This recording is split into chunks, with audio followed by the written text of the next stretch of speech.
evening, everyone. I'm Dr. Rejikumar. I'm a professor in the marketing area at Amrita Business School, Kochi. I welcome each one of you to the Great Amrita Alumni Conclave. Today, as part of the conclave, we'll be listening to Ms. Aparna Balamurali, one of our outstanding alumni. I would like to welcome Ms. Aparna Balamurali, who is working as the Deputy Manager in Marketing at Essilor India Private Limited. She completed her MBA from Amrita School of Business, Kochi in the year 2013. Ms. Aparna is a person with multiple skills and talent. While excelling in her routine corporate career, she maintains her passion for baking, chocolate tasting, and of course, she is passionate in mentoring and of course, giving classes and lectures for business students. She'll be speaking about change. Actually, change is essential to bring, momentum in all forms of activities related to success. The ability to change makes human perfect. So the topic selected for today is the only thing which is constant in life is change. The ability to cope up with changes become a need for today due to unprecedented disruptions, which have become a common phenomenon nowadays. Now, of course, we all know that the world itself is coming out of a disruption caused by COVID pandemic. Of course, a lot of changes have happened. And of course, it will continue to happen also. So in such a scenario, understanding about the change and knowing more about it will be of great importance. And I hope Ms. Aparna will be enlightening us with her voice of wisdom. Over to you, Ms. Aparna Balamurali.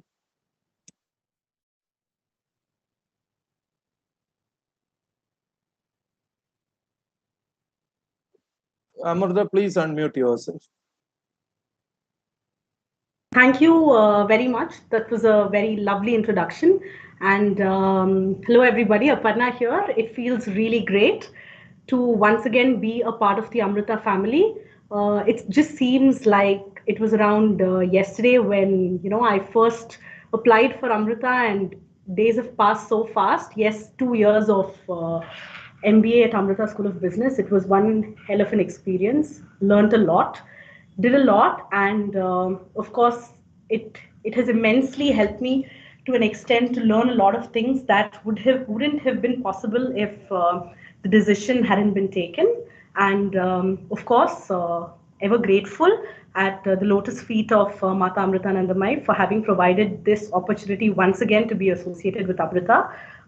Having been a part of Amrita family for almost 35 years, I always wanted to, be a part of Amrita by pursuing my education there. So luckily, the touch point that happened to me was during my MBA. And of course, reconnecting with all of you is amazing. So thank you very much for this opportunity. So yes, change. So there was a Greek philosopher. The only thing constant in life is change.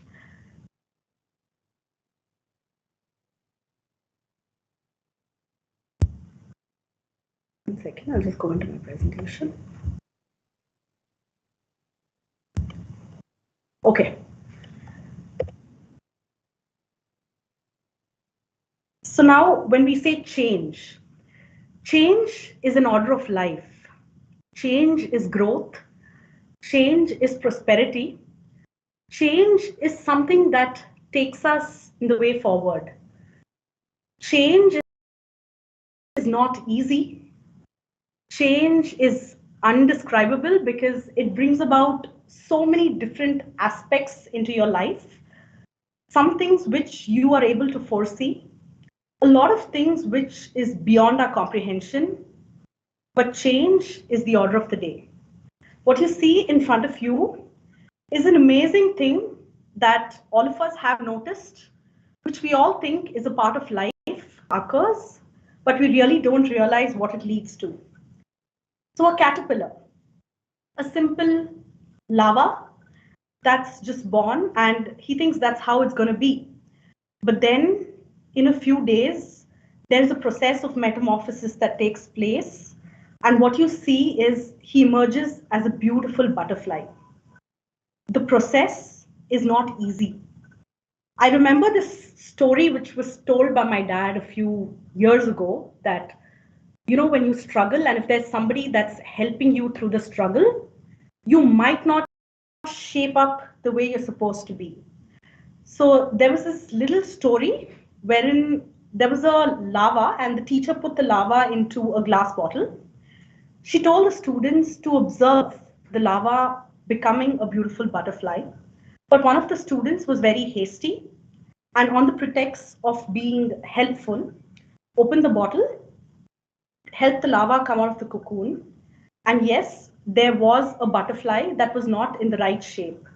It was because the butterfly did not go through the struggles that it had to in order to take the right shape. So change is not beautiful, but it's an amazing struggle that will help to bring the best out of you. And yes, along with changes comes a lot of things. Let's see it in the next slides. So we see a caterpillar and we also see a butterfly. So when the butterfly transformed from a caterpillar, the caterpillar did not speak of her beauty, but its weirdness. They wanted her to change back into what she had always been. Because nobody wants to see the struggle and nobody wants to see how successful you are. Everybody likes to be in the comfort zone. But the way you are able to push yourself and the way you are able to adapt yourself to changes is what is going to shape what you are going to become. Well, let's just have a very casual discussion in terms of setting the context into what changes. I'd like to go back somewhere during the third week of March 2020. I think all of us were there having a very, very normal life.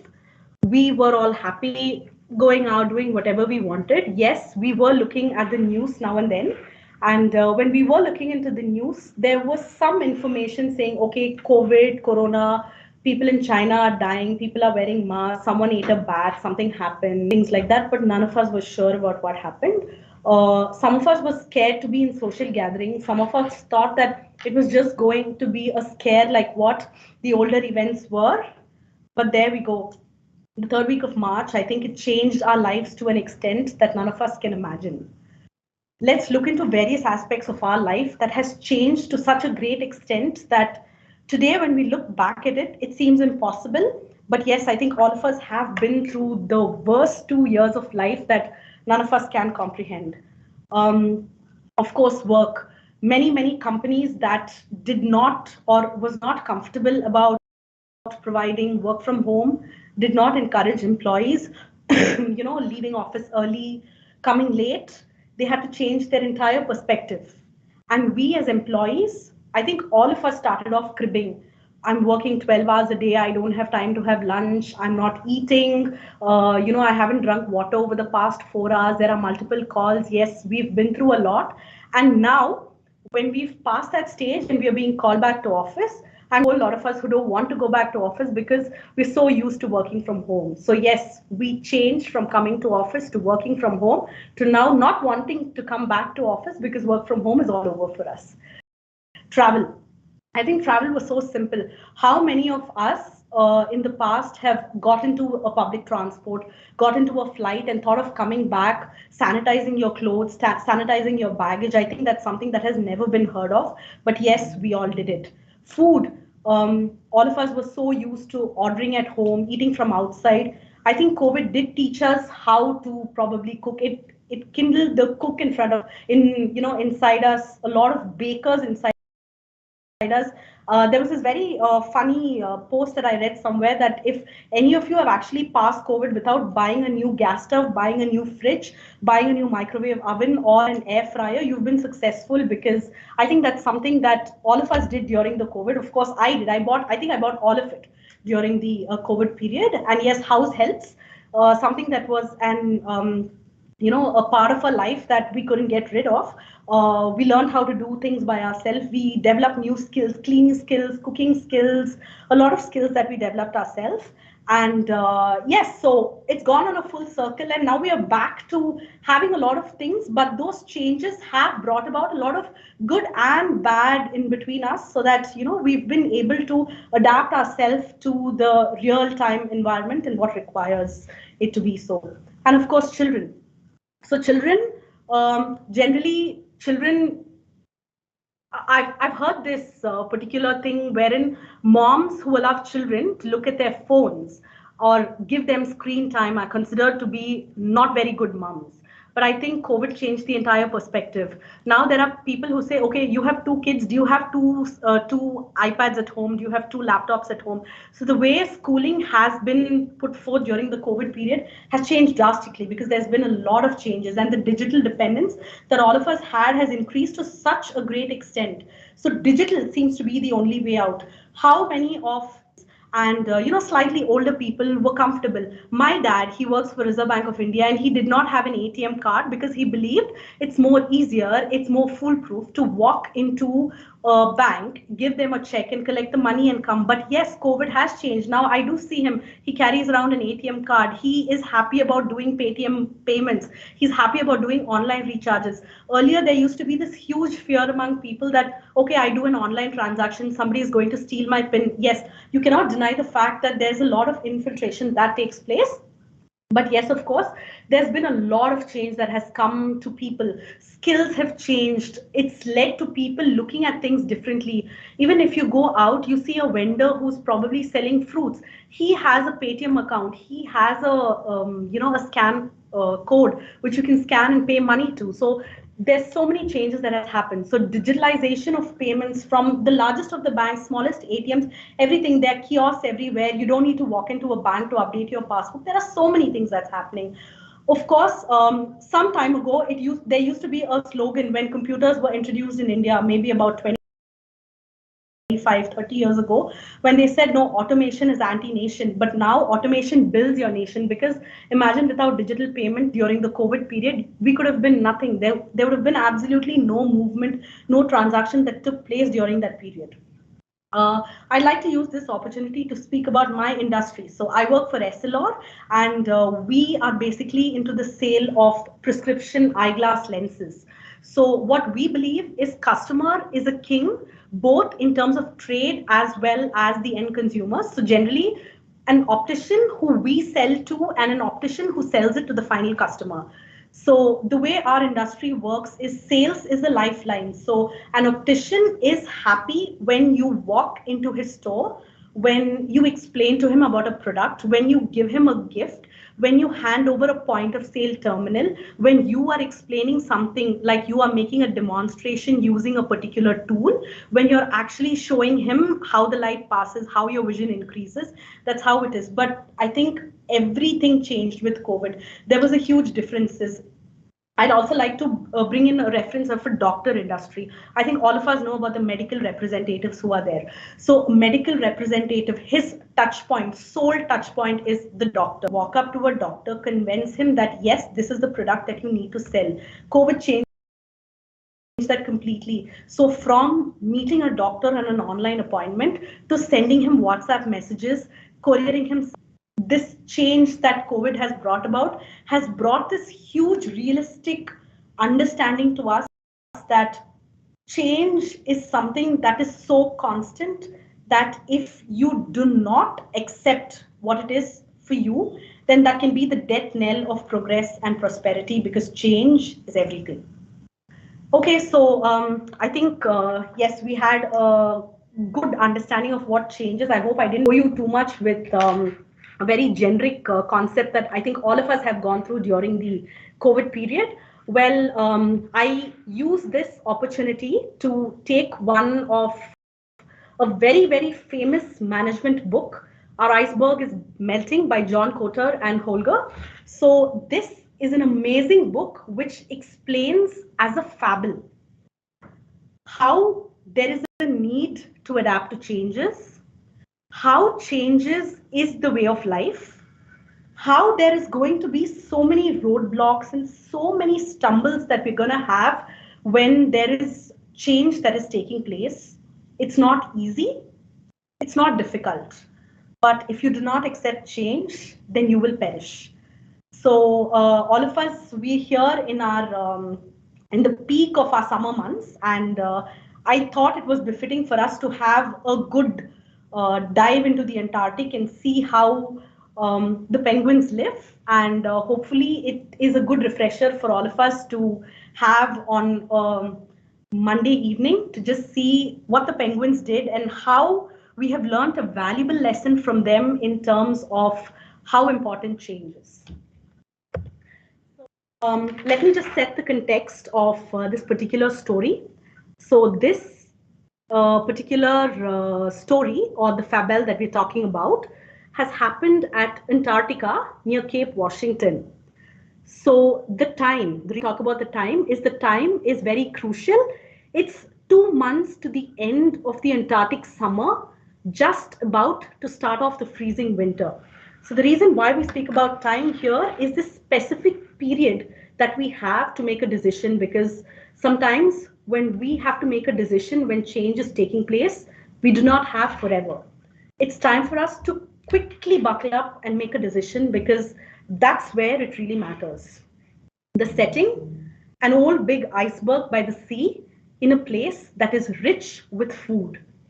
Rich with food is basically, we are talking about the resources, the essentials, the supplies that is required to carry on your day-to-day life, your day-to-day business, in whatever context we want to take it. Okay. So this iceberg that you see here has been a home for a colony of a number of emperor penguin birds. So these penguin birds have been living here for as far they could imagine, and nobody else knows anything else because they've been living here for a very, very long time.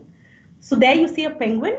He says, this is our home. It's our father's home, our grandfather's home, basically an ancestral home that they've been living for a very, very long time. And they also know that this will always be our home, and they're happy about it. So what happens is these penguins, the emperor penguins, they're also called a tuxedo penguins. So very interestingly, if you look at the penguins, they have a particular collar that they look like they're wearing a tuxedo suit. So very apt in our discussion today, considering that we are all management students, and something that we all aspire to wear. Yeah. So everyone, so to bring out the characteristics of the penguin, so all these, they live in harmony with each other. So they are depending on each other. So basically, in this colony of penguins, there's an entire family that's located. That's there. So there are parents, there are kids, there are grandparents, a lot of them. So they have an entire setup. So they have a school, they have people who are teaching them, they have somebody who goes and fetches food, there's somebody who takes care of the house, and they're often interdependent on each other. And of course, penguins, they generally practice monogamy and they are in love with their family. So this also brings about another topic, that when I say love with their family, they generally nuclear family. So it's a penguin, maybe a father penguin, a mother penguin, and maybe 1 or 2 children. And penguins are in this habit wherein they tend to feed only their children. So when they go fishing or they go hunting, they come back with the feed which is required only for their family, but they're generally interdependent in terms of social gatherings, in terms of their pains, and a lot of things that they gather together. So all the birds, they spend a lot of time hunting in the sea, and they also generally socialize with their friends and relatives. Very typical, very like us sort of a behavior that they have. Okay, so now getting into the story. So when all is well, they are living happy. Everything is happening the way they want to. Now, there is a guy called Fred. So Fred, while all the others are busy having a good time, spending time with their family, we see that Fred is a guy who's not very social, and he decides that, I don't want to have my way of life like everybody else. I don't want to have fun like everybody else. Instead, I want to do something interesting. Basically, want to make my life. He was very curious and very observant. He socialized very, very little, and he spent a lot of time watching the sea and observing. Sorry. So every single time you saw him, he was always with a briefcase, and he always collected points, always collected ideas that he saw, did not always communicate to others, but kept a lot of ideas with him, because so basically he was this one penguin, this one man in the organization who was rich with ideas, spoke very little, but knew a lot of things because he was very, very observant. Okay. Now, considering that he's been observing a lot of things, one day Fred decided to take a swim. So when Fred was taking a swim, he was going by the iceberg and he saw something that was not very pleasing. He saw that in some parts of the iceberg, there were caves. So there were breakages in between the iceberg and there were caves that were forming, and there was winter water that was filling into those caves. Okay. So basically, again, as I told you, the setting is a summer noon, wherein we're getting close to winter. We're 2 months away from winter. So Fred actually sees that there are places wherein the iceberg has been melting and there are gaps in between.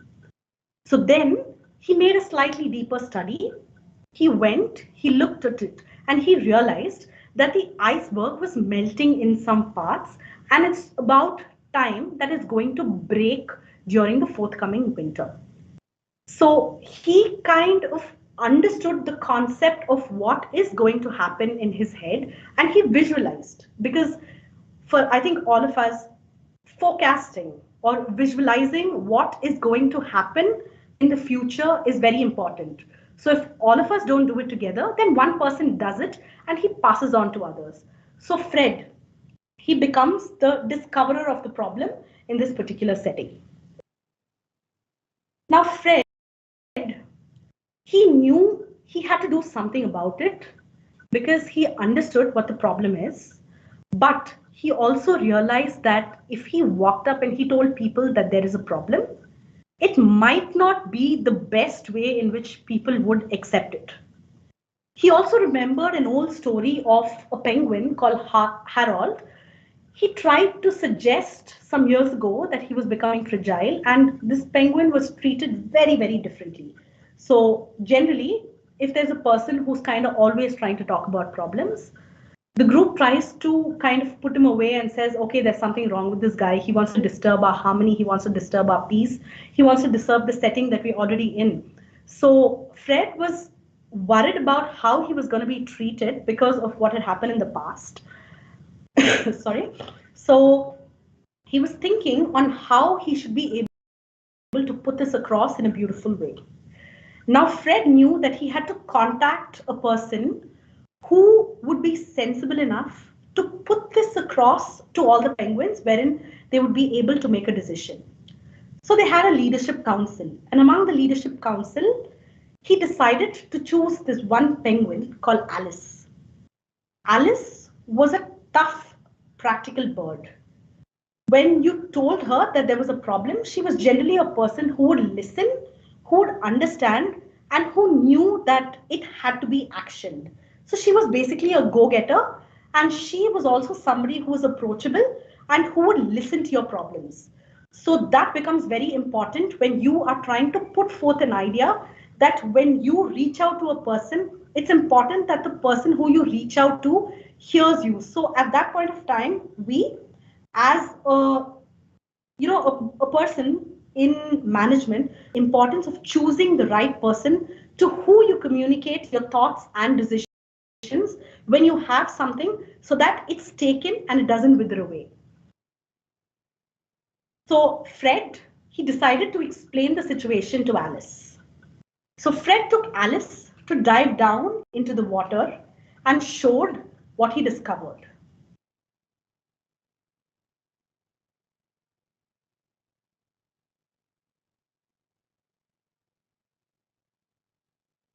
Fred was relieved, as at least there was one penguin that had felt a sense of urgency, but he was just feeling bad that he did not find a solution. But then he was glad that he had communicated it. So here you see Alice telling Fred, that was not good. We must talk to all our leaders and we should find a way forward. But there, because Fred is the one who actually found out what the problem is, Alice says that she needs Fred's assistance to put forth this issue to the leaders.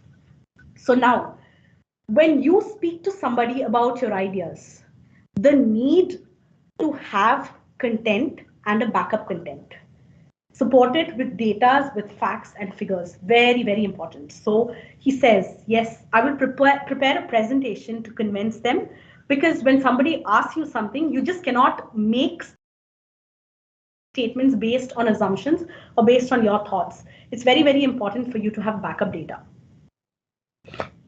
So Alice contacted all the members of the leadership council, and few of them, as expected, show interest. So I think anywhere, even be it in a house setting, be it in a college setting, in an office setting, when you say, even in a house, when there are four people, if you make a statement, two of them, one of them will agree, one of them will disagree. There'll be one person who's disinterested and one person who's interested but wants to take one side because probably the head of the family is against the decision.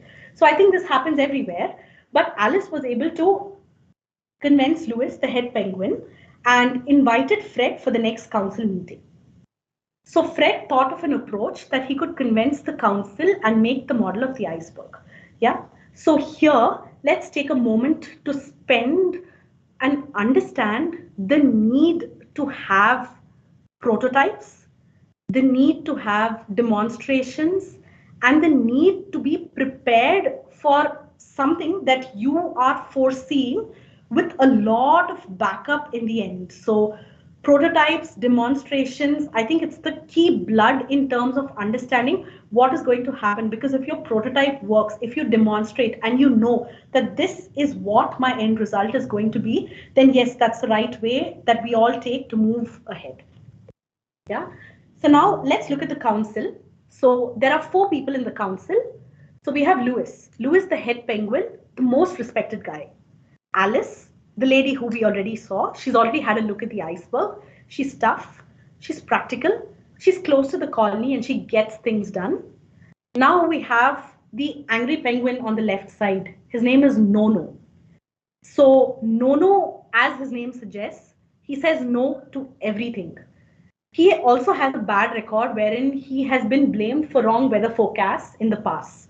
So he's not a very happy penguin and not very accurate in terms of his decisions. So basically, he's got into this mode of also telling other people that whatever they do is wrong.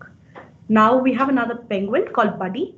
He's handsome, but he's a bit ambitious and he wants to be in the forefront in terms of whatever he does. So now they're having the council meeting and Alice, as she promised, has made Fred be a part of this meeting. So Nono says, can you guarantee that this data and conclusions are 100% accurate? Because as I said, he's not a guy who gets convinced easily and he wants to say no to everything. Fred says, honestly, no. But if our iceberg breaks into pieces in winter, many of us would die. Now Alice is being the lady, the mother. She says, imagine parents who've lost their children and parents come back and say, how could this happen? How could you be so careless? Why didn't you forecast it? What were you doing? Being a council member, what was it that you all were doing? So finally, Lewis says, if Fred is right, we will have only 2 months to prepare for winter and then an assembly should be ordered and we need to figure out what to do next. So they've set a direction in terms of what they have to do for the problem that has been found out. Yeah. So most of the members objected, saying it'll cause panic. We must keep it a secret until we are sure. So Fred suggested an idea. So again, he demonstrates. He brings a glass bottle, fills it with water, and he puts it into the ice. And he says that by tomorrow, if the ice freezes and it explodes, it means that because of the caves that we have, the water which is filling up during the summer is going to thicken, it's going to turn into ice during winter, and it's also going to crack just as the way the bottle did. Okay. By the next day, of course, the water froze and the bottle cracked, and their worst nightmare came to be true.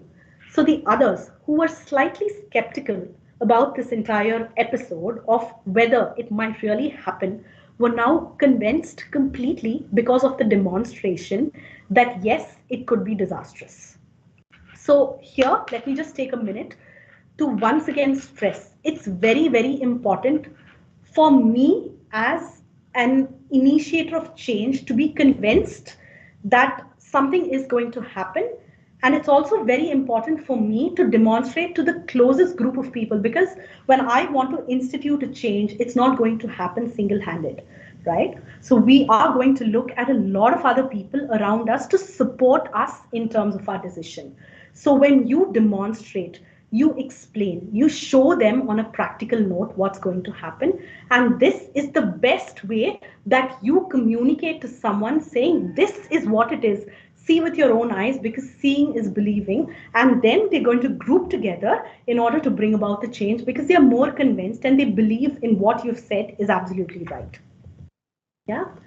So now there are a lot of people that will have varied opinion. Okay. So let's look at the varied opinion just for us to understand the range at which people are thinking. So there's one penguin that thinks the iceberg is melting. So he's thinking, oh, is the iceberg melting? There's someone else says, okay, that's enough of talking. Let's do something now. Another one says, stop complaining and start thinking. There's one poor penguin who thinks, oh, what will happen to me now? What am I going to do? There's another one who doesn't think anything and who's just saying, oh boy, no, okay, this has happened. Oh, no, no, no. And the penguin is really scared. Okay, so this is just a varied, range of reactions that you generally see when you talk about a particular change that is going to happen in a particular process. So now the next step is, it's very, very important to align a team. As I told you, making a change, especially in an organization or maybe in a department, when you are instituting an idea, when you're bringing about a change, when you're introducing maybe a new dimension to it, when you're bringing about maybe a digitalization concept, when a new project is being brought in, there are a lot of people, and it's very important for people to have their roles and responsibilities. And generally picking up people roles and responsibilities, you need to pick people based on their skill set. So I think all of us, all management students, we all probably study the same book, maybe with slightly different case studies based on the years that we've passed out. But I think all of us have very, very different skill sets. So maybe there's one person who can take any amount of pressure, but his ideas and ideologies might be slightly slower. Maybe there's a person who's really quick in giving ideas, but he's very impulsive. So it's always important for us to bring together the people so that they'll be able to put forth their key dimensions. And as a leader or as a person who's going to bring about change, or as a person who's heading it, we are able to identify those key points and take the best out of all the worlds and ensure that we're able to make a fruitful outcome out of what is coming based on the people that we have. So let's just see how they've put together or aligned the team. So you have Lewis, the head penguin, wise, patient, and respected by all the birds. Alice, practical, aggressive, and makes things done. Buddy, handsome, well trusted. Fred, younger, curious, creative. And then we have a professor who's logical, well read, and analytical. So who's missing now? Nono. So Nono has been very negative, and considering the records that he has had in the past and a lot of information that he has defaulted in, Nono very unfortunately didn't make it to the project team that he was wanting to be as a part of in order to bring about change. So let me just go back to this. So the first thing is, I'm just looking at the point below. Create a sense of urgency by setting the stage. So once you know that there is a problem, you need to sensitize people about it, and you need to inform people in the right way that there is a problem and there is a change that is going to take place. So that's step one. Step two, you pull together a guiding team. Yes, change will not happen without the universe at large. No, it doesn't happen that way. But it's very important for us to pick leaders. So you need to have those top guys who are going to have specific responsibilities in order to institute the change. Now, when we are, so you have a group and then we are trying to execute the change. Now there are these penguins. They look up and say, hey, there's a bird. It can't fly forever. It must have a home on the ground. There is another penguin says he could be very lost, but he's not afraid. What if moving from one place to another is just a way of life? Another penguin says, we wouldn't try to fix melting icebergs. We just have to face the fact and just keep moving. There's another one that says, no, this is not what I want to do. This is a nomadic life. I don't want to shift. So It's not always that change gets accepted, but it's very important for us to develop a vision and strategy.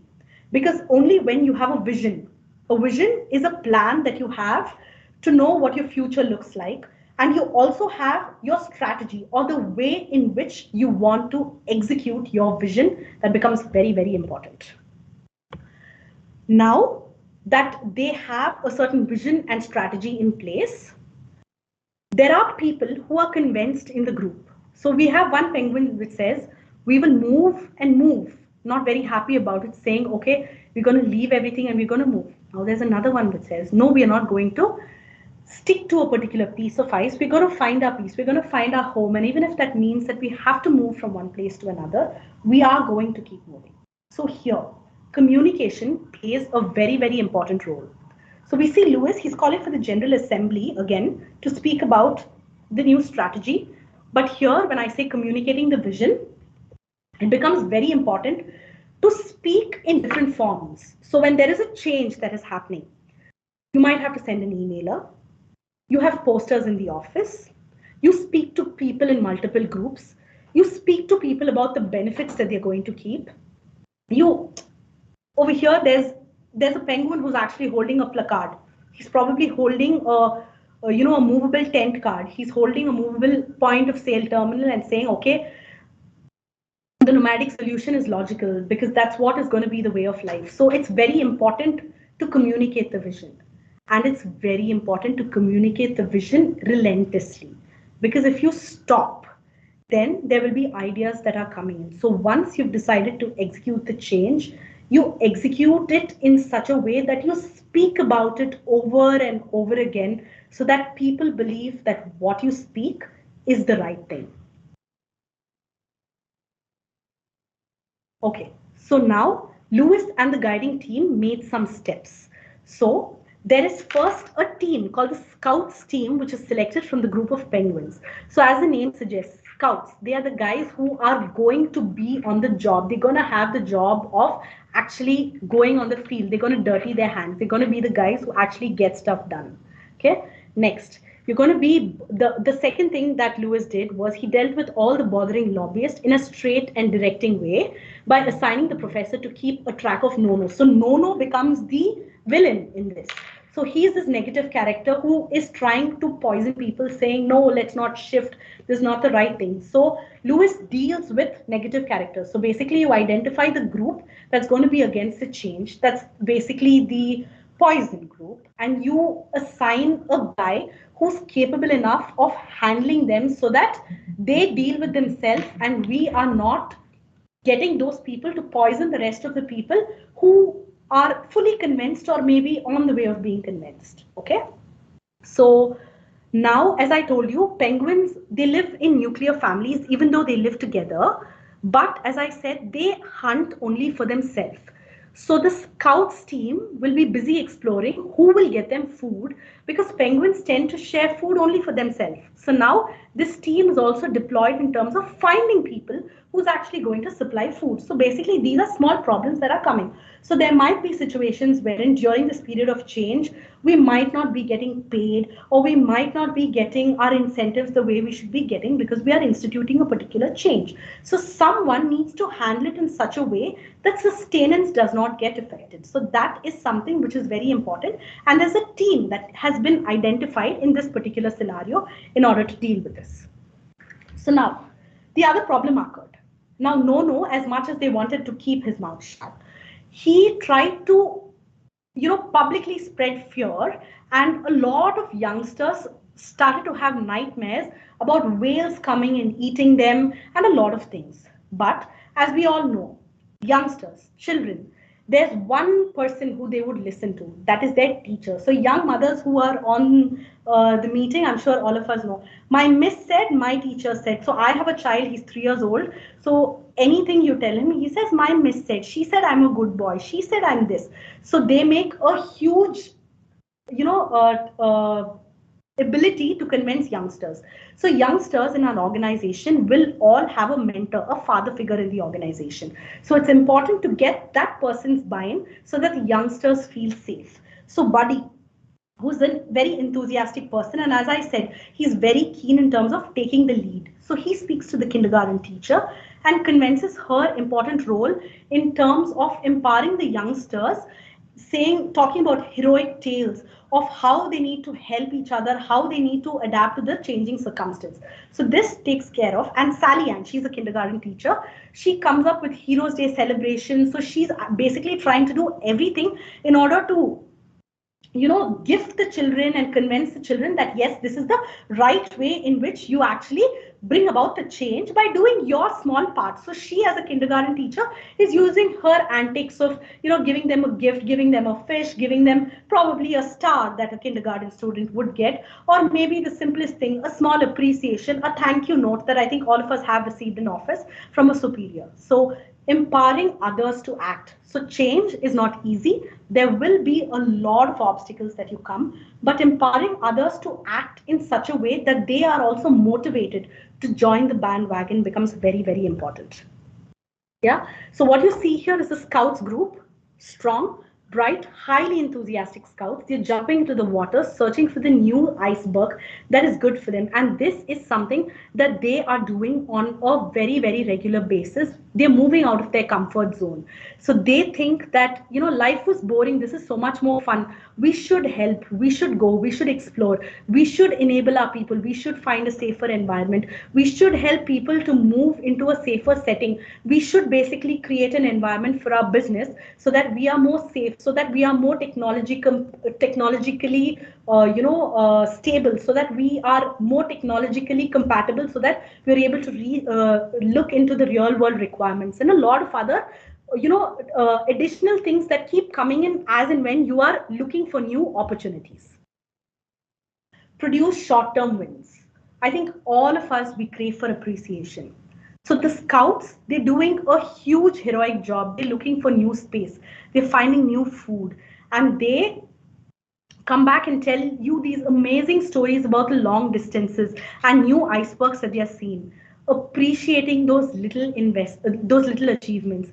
Giving them those small incentives, those small appreciations. It might be a small trophy, a small appreciation, maybe a very small incentive, a small medal, maybe a mail, maybe a poster which says, okay, the best employee for the month, the changer, the go-getter, some small thing in order to produce short-term wins, because these are the little people who've made you take those little baby steps towards your biggest destination.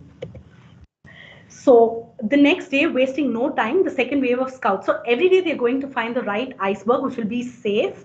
And it's also important for them to be able to identify the resources that is required. So the most important thing that we see here, you might not be able to, find success in the first step that you take. Don't let up. You press harder and faster after the first success. So first you've identified a place. It might not be the bestest option that you get, but yes, you're ready to go again to explore in order to find the best option that is there. So yes, getting everyone to accept it. This is a phase wherein everybody knows there's a problem, but there might be a lot of resistance to change even at the end moment when you've actually found a decision. So what I've indicated to you is people now know that there is a problem. People know that their iceberg is melting. But a lot of people are not ready to accept the solution. So now we see a lot of people. There's resistance to change that is there. Some of them do not believe you. They say, okay, I know that there's a problem, but this is not the best decision. Some of them are not very hopeful, but then they say, okay, you've decided and I really can't do anything about it. So I go with your decision. Some of them know it's right, but they choose not to be supportive, maybe because there is one boss who is not agreeing to their idea and they want to be in the good books of the boss. So they say, okay, no, let him say it's okay and then I'll say okay. Some of them really want to support and stay with your decision. And there are some people who, just because of peer pressure, they do not want to be a part of your decision. There is only a very, very small group that will go with you with the flow. So it's okay, because as I said, resistance of change, I think in a way helps you find new ideas, helps you find new opportunities and a lot of new things that might not happen. So basically, this concept of brainstorming, right? Wherein there are multiple people saying, this is good, this is bad, this is good. So there's a debate that takes place. And at the end, you're able to choose the best decision. Finally, the perfect iceberg was found. Later, the colony moved to the new home and they started living there. So they actually found an iceberg that they called their new home. And the year after, they decided to find a better iceberg, and then a better iceberg and a better iceberg. And nomadic became their culture. So now let's look at this point of creating a new culture. Change, as I said, might not be always easy, always comfortable. But I think it is the new thing that we need to adapt. It's a new culture without which we might perish. So when you move to a new place, you have you find a new place, new friends, new surroundings, new abilities, new acceptances. So it's very, very important for us to accept the new process. Parvati, I think you need to mute yourself. Quickly to summarize the end of the fable. Louis, he retired on becoming a grandfather and he's raising his many nieces and nephews. Alice took over Louis's job because she was, of course, instrumental in bringing about this culture. Buddy was offered many jobs but turned them down. He decided to stay with his family. Nono believed no one believed Nono anymore. So his weather forecasting was handed over to the professor, who was a more reliable resource. And of course, Nono became jobless.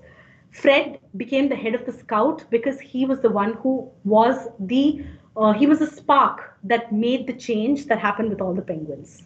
So these are the change management process. I'm just summing up whatever we spoke in the slides. You create a sense of urgency by setting the stage, pull together the guiding team, develop the change, vision and strategy, communicate for understanding and buy-in, you empower others to act, you produce short-term wins, you basically thank people for what they've done, you give them incentives, you basically get them to do a lot of things because of these small bit of gifts that you give them and you encourage them. You create a new culture, and of course, accepting culture and accepting that's a new way of life. Well, that's the end of the story. And I think for all of us, our iceberg is melting at some place or the other. So what are we going to do about it? I just want to quickly summarize. There have been a lot of corporates, very, very successful corporates. Blockbuster, Polaroid, Borders, General Motors, Kodak. Some of them have perished. Some of them exist, but they exist very, very small, very, very tiny from what they have been. They've fallen from being in the Fortune 500 companies to being almost unrecognized and forgotten today. So why did these people not exist today? Because they failed to accept changes. They decided to just keep doing what they were doing. They failed to recognize what happened in the market. These were companies that decided to just go with whatever happened, saying, okay, we have a huge name for ourselves. So however big your brand is, however big your organization is, if you do not accept your change, then it's going to be very, very difficult for you to adapt to the coming future. Well, I'm at the end of my presentation and I'd like to conclude with an amazing story, a story that I've grown up with, a story that has been told to me many, many times by my father, and I think I would like to share this with all of you. So every morning in Africa, a gazelle is a type of deer, a gazelle wakes up and knows it must outrun the fastest lion or it'll be killed. Every morning, the same forest in Africa, a lion wakes up and he knows it must run faster than the slowest gazelle or it'll starve. It doesn't matter whether you're a lion or a gazelle. When the sun comes up, you better be running. When there is an opportunity, you better change because yes, change is the only thing that is constant. So the clarion call is clear and loud. Accept change and flourish, or you avoid change and perish. Thank you very much. Thank you, Aparna. It was a wonderful presentation. In fact, you have narrated the complexities involved in fact, introducing change as well as managing change. And of course, if we can't understand the changes coming, or in a way, if you can't forecast the changes, you will fail also. That's what you tried to explain. It was wonderful. But I mean, having discussed or having elaborated all this, I have a little few questions to ask you. One, see, now a lot of disruptions are happening here and there. Okay. One after another, disruptions are coming, and many people are in fact confused. They don't know what type of skills they should acquire to manage these disruptions. And being MBA students who are, trying to pursue a career in management, can you give an advice to these people, like what type of skills will help them really with your corporate experience? Can you be in a position to explain to these people what type of skills are really required to manage these disruptions or to bring in changes or to accept changes and also things? Please. Okay. Accepting changes. Okay. So more than seeing the new, the day-to-day things that happen, I would like to see it as an opportunity, because this is a way in which people come out of their comfort zone, and it is in a way in which people are forced to acquire new skills so that they will be able to move ahead. Let me just take an example. Somewhere in the 1990s, something that I already spoke about, when we are speaking about computers, there was such a huge resistance that took place. People were worried. People said, oh, okay, a computer is going to come. There's going to be a machine that's going to be there. It's going to take over the lives of people. People are going to be jobless. People are going to, there's going to be robots walking all over the road. There's not going to be any job. There's not going to be a future for people. But no, that's not right. Yes, changes do bring a lot of disruptions, but what it looks to be is changes sets a path for us to acquire new skills and adapt to a new world, because I think the world is filled with opportunities. There are so many new opportunities that are there in the world, and I think it's a way in which you adapt yourself to change so that you are able to really meet the real world requirements and what is actually required. But yes, you need to upgrade yourself in such a way that you fit in such a way that you are able to live through the changes and live in such a way that you are able to bloom to the new world and not really look at it as a disruption, but look at it as an opportunity for change in future. Yeah, of course. Good. Now, when you look, what we see is people are depending more on technology to manage the disruptions or to bring changes. So, if you see Yes. the, recovery landscape after COVID, post-COVID, we are now depending on IoTs, automation, maybe more of technology. You do this, our dependence on technology will be a hindrance to develop inborn skills or inborn cognitive abilities to understand or to focus. Maybe in the story that you are narrating also, it's with a natural instinct they have identified a crisis is reaching them, right? So whether this over dependence on technology, can it be accepted or can it be posing a challenge to developing inborn skills to understand the changes required and all? Or is it good to depend technology too much for managing disruptions? Sure. So I think technology is definitely a way of life. So today, when you look at a person on a street, even if he's a vendor, the kind of impact that technology has had on his life is huge.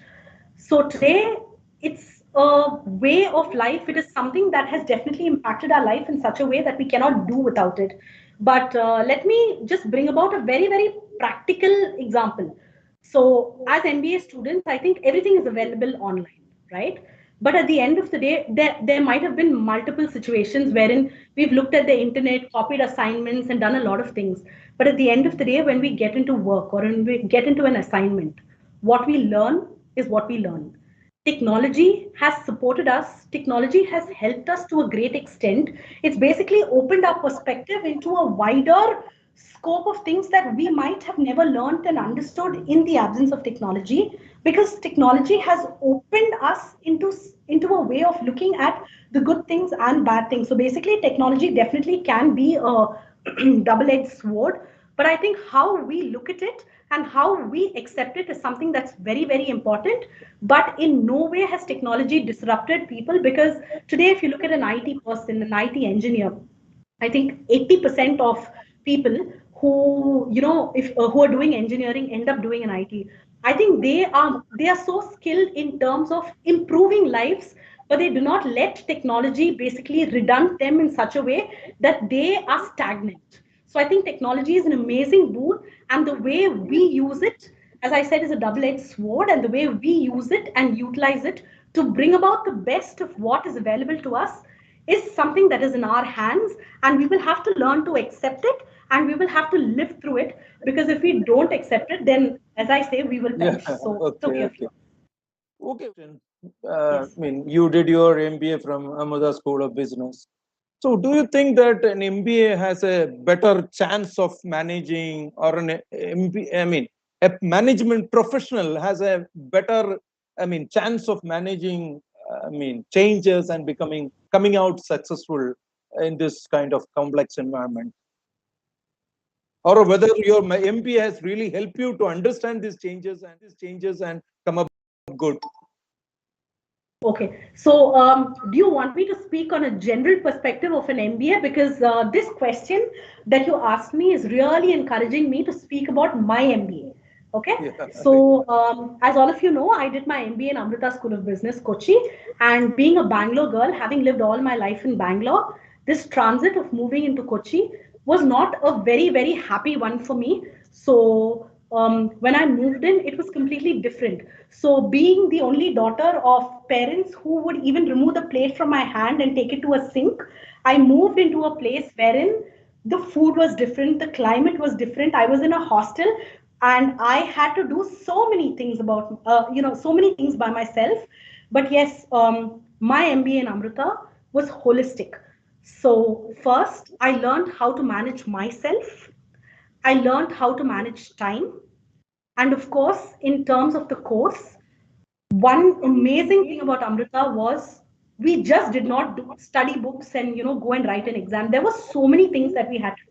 We had case studies, we had internships, we had so many things to present. We had a lot of mystery visits that we walked into retail stores. We learned so many things. So we learned it in such a way that even though we were doing MBA, it was not like a bookish course, and there were so many things that we had a practical experience of. So one is practical life skills that you learn. You learn how to wash your clothes, you learn how to find your own food, you learn how to change to adaptable environments.